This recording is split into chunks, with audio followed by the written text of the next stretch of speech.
আপনি কি আসলে ঘর নাই? না, এই ঘরটা হইলে আপনার ভালো হয়। ভালো হয়।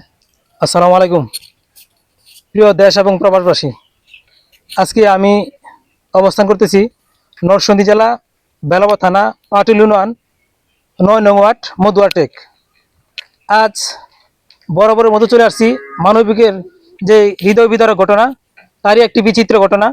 এটা আমার এই মধুয়াটেকের এলাকা অত্যন্ত গুরুত্বপূর্ণ হৃদয় বিদারক ঘটনা। এটা হচ্ছে, আপনি দেখেন, আসিতেছে বর্ষার মাস। এই বর্ষার মাসে আমরা যে যেখানে থাকি না কেন, একটু আশ্রয়ের জন্য আমরা নিজের কুটিরে চলে আসি। আজ দেখেন, এমন একটা মায়ের পরিবারে চলে আসছি যার এখানে বসত বিটা বলতে কিছুই নেই। যার একটি কুড়ের ঘর ছিল, তারও এখন ছানি নেই। উনি ঝড় বৃষ্টি হবার আগে কিন্তু এই ঘরে পানি পড়ে। আর তার এখন বসত বিটা হয়েছে অন্যের বাড়িতে আশ্রয়তা হিসেবে।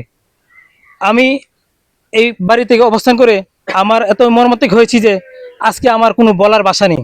আমি সকলের কাছে আবদার করছি, আপনারা যে যেখান থেকে আমার ভিডিও দেখবেন এবং দেখতেছেন, আপনাদের অতি দ্রুতই আমার পাশে থাকবেন। আমি যেন এই মায়ের ঘরটি এক সপ্তাহের ভিতরে আমি যেন করে দিতে পারি। আপনারা সকলে আমার পাশে থাকবেন আর মানবিক কাজ করার মতো আপনারা আমাকে সাপোর্ট দিবেন।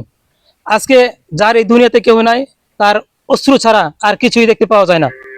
আমি মায়ের অশ্রু দেখার জন্য আজকে এই বাড়িতে আসছি এবং আপনাদেরকে আমার এই অশ্রু ঝরানো যে বেদনা সুখ, এটা দেখানোর জন্য আমি আজকে এই বাড়িতে ভিডিও করতেছি। আপনারা সকলে আমার পাশে থাকবেন এবং এই পরিবারটি কেমন অবস্থানে আছে, আমি এই পরিবারের এখানকার যে স্থানীয় লোক, আমি তাদের সাথে জানতে চাইবো। আসসালামু আলাইকুম, কেমন আছে?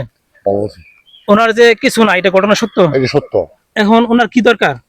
ওর সবচেয়ে বড় আগে মানে ঘরটা দরকার। ঘর একবারে কিছুই নাই, কিছুই নাই। তার খার পিটার সমস্যা। তার বর্তমানে বাইরে ছোট একটা ঘর আছে, ঘরে গিয়ে মানে মোটামুটি একটু আসে নিচে, অন্যের বাড়িতে আশ্রয় নিয়েছে। অন্য বাড়িতে আসে নিচে। ও, ধন্যবাদ। আসসালামু আলাইকুম। ওয়ালাইকুম ভাই, আসসালাম। আপনি তো আমার ফোন দিয়েছিলেন, তাই না? জি জি, আমি ফোন দিয়ে আনছি। এই কোটার জন্য? এই ঘরটার জন্য এই যে মহিলা দেন, তার বয়স কতটুকু, যে 8 পা শুকায় শেষ হয়ে গেছে। তার দুইটা এই যে একটা পাগল একটা বাচ্চা আছে, আর একটা এমন ছোট একটা আছে, দুইটা লালন পালন করে। এই যে ঘর দেখেন বাইঙ্গা কে একটা অবস্থা হয়েছে। আমার কইতেছে বাবারই একটা ব্যবস্থা করুন না।